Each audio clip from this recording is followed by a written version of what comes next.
New ইয়র্কে সবাই সম্মিলিত হয়েছি। আজকের এই প্রোগ্রামের নাম ধরিত্রী রক্ষায় আমরা।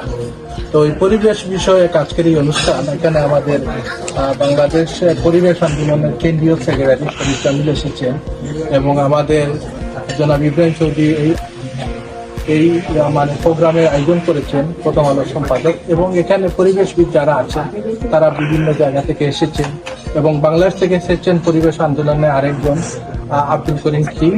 আমরা প্রথমে এই ইব্রাহিম চৌধুরীকে উন্নয়ন কর্তৃক সূচনা দু একটি কথা শুনতে চাই। ধন্যবাদ। পরিবেশ এবং environmental justice this is a thing, এটা যে কোনো জায়গা থেকে কাজ করা যায়। আমরা নিউ ইয়র্কে আছি, বাংলাদেশ থেকে শরীফ জামিল আসছেন, তারা আন্তর্জাতিক প্ল্যাটফর্মে তফাজ্জল আসছেন, আব্দুল করিম টিম আসছেন। এরা দীর্ঘদিন থেকে এই কাজের অ্যাক্টিভিস্ট হিসেবে বাংলাদেশে পরিচিত এবং পরিবেশের কাজ, জলবায়ু বিষয়ক কাজ, environmental work, there is no geography, anywhere you can work. It impacts the whole society, whole world. So today এখানে বসলাম, আমরা এখানে বসে শরীফ জামিল আসবেন, তারা কথা বলবেন। তারা অন্যান্য বড় প্রোগ্রামে আসছেন। We have a guest from international guest. She is world pro. She is an activist for environment and environmental justice. So we listen to them. আমরা কিছুক্ষণের মধ্যে কথা শুরু করবো এবং আমরা কিভাবে এখান থেকে মানে এনভায়রনমেন্টালের জন্য, জলবায়ু বিষয়ক কাজের জন্য আমরা কিভাবে আমাদের কন্ট্রিবিউট করতে পারি, উইল সর্ট ইট আউট। এটাই। সো ধন্যবাদ মিনুল, আপনি আসেন।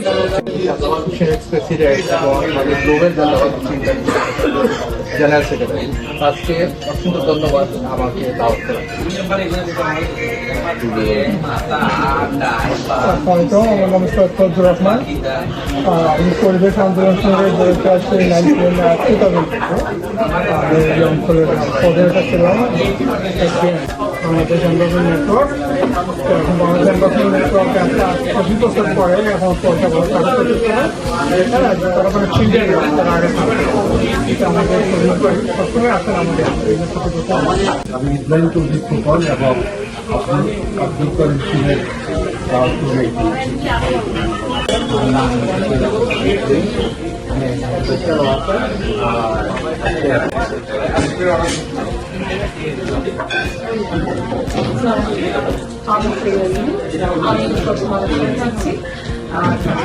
যারা আসছেন মোটামুটি সবাইকে চিনি, সবাইকে আবার দেখতে ভালো লাগছে।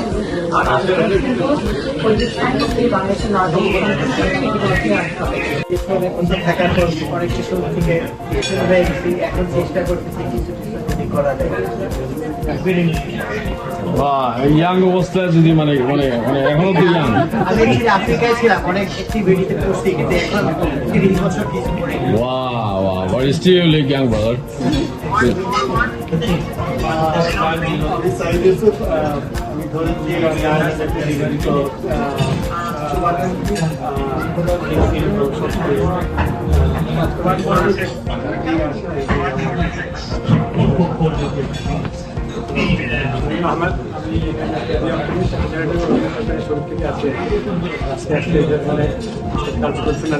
Thank you, Jayan. Sharina, introduce yourself. যেমন কান টুকটাক লেখালেখি করি, আমাদের সাথে আছি আর আগে পরিচয় হয়েছিল। Thank you, Abba. Thank you. আসসালামু আলাইকুম, আমার নাম শেলিনা উদ্দিন। আমি একজন রিয়েলটর। পরিবেশ নিয়ে আমরা সবাই চিন্তিত থাকি, তাই পরিবেশ সম্বন্ধে যে কোনো মিটিং হোক বা যে কোনো প্রোগ্রাম হোক আমি উপস্থিত হই। যার জন্য আজকে এসেছি, আপনাদের কথা শুনবো, দেখবো কীভাবে আমরা পরিবেশকে সাহায্য করতে পারি। Thank you so much. আসসালামু আলাইকুম, আমি ইসমত হালিফা চৌধুরী। আমি যুক্তরাষ্ট্র নারী পরিষদ শাখার জয়েন্ট সেক্রেটারি। তাছাড়া আমার লেখালেখির একটা বৈধব্যাস আছে, তবে আমি বেশিরভাগ পরিবেশ নিয়ে লেখি, কারণ আমরা পরিবেশের অংশ, পরিবেশ আমাদের, পরিবেশ থেকে আমাদের জন্য। আর আমার লেখার মধ্যে একটা লেখা আমি জানি না পাঠক হলে বেশ সমাদৃত হয়েছিল, যেটা ছিল কাঠগোলাপের জন্য পাত্র চাই, যার মূল বিষয়। আমি ধরিত্রীর একজন অংশীদার, তাই ধরিত্রীর রক্ষায় যেভাবে করা সম্ভব যারা করতেছেন তাদের সাথে আছি। এখন ধরার একটা অংশ নিউইয়র্ক থেকে বা আমেরিকা থেকে হবে, সেখানে নিজের যেটুকু দেয়ার করা মানে সম্ভব সেটা থাকার জন্য আজকে এই আশায় এখানে যোগ দিয়েছি। Mama, introduce yourself. আমার মামাদের ইনভাইটি হিসাবে এসেছি আমি ইনভলভ না in environment but I would like to be involve Thank you, Mama. And she is not a school-going student anyway. She is a pharmacist and very young professional. So, Sumaya, তোমার কেউ যদি স্কুলের student মনে করে I'm with the Asian People's Movement on Death and Development. It's a regional alliance of movements and organizations, sectoral organizations, community-based organizations. So we are a regional alliance, and our office is based in Manila, Philippines. And I am a Filipina. I am a Filipino. And we work very, very closely. সবাই আমাকে একজন পরিবেশ কর্মী হিসেবে জানেন।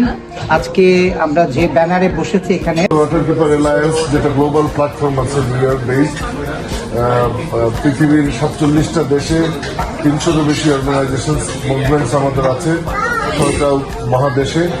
আমরা এই 3 জন এই ওয়াটার কিপার অ্যালায়েন্সের মেম্বার। আমি বুড়িগঙ্গা নদীর মেম্বার, উনি খোয়াই নদীর মেম্বার, উনি সুরমা নদীর মেম্বার। তো আমরা দীর্ঘদিন থেকে নানাভাবে পরিবেশ রক্ষার জন্য বিভিন্ন কাজ করি। জলবায়ু পরিবর্তনের অভিজ্ঞতার কারণে মানুষের এবং জনপদের মারাত্মক ক্ষতির সম্মুখীন হতে হচ্ছে না। এটা নানান রকম ভাবে আসে। আমরা অনেকে হয়তো আগে এখন যতটা বুঝি ততটা বুঝতাম না, কিন্তু এখনো আমরা যতটা বুঝি সেটাই সম্পূর্ণ আমরা বুঝি তা মনে করা ঠিক।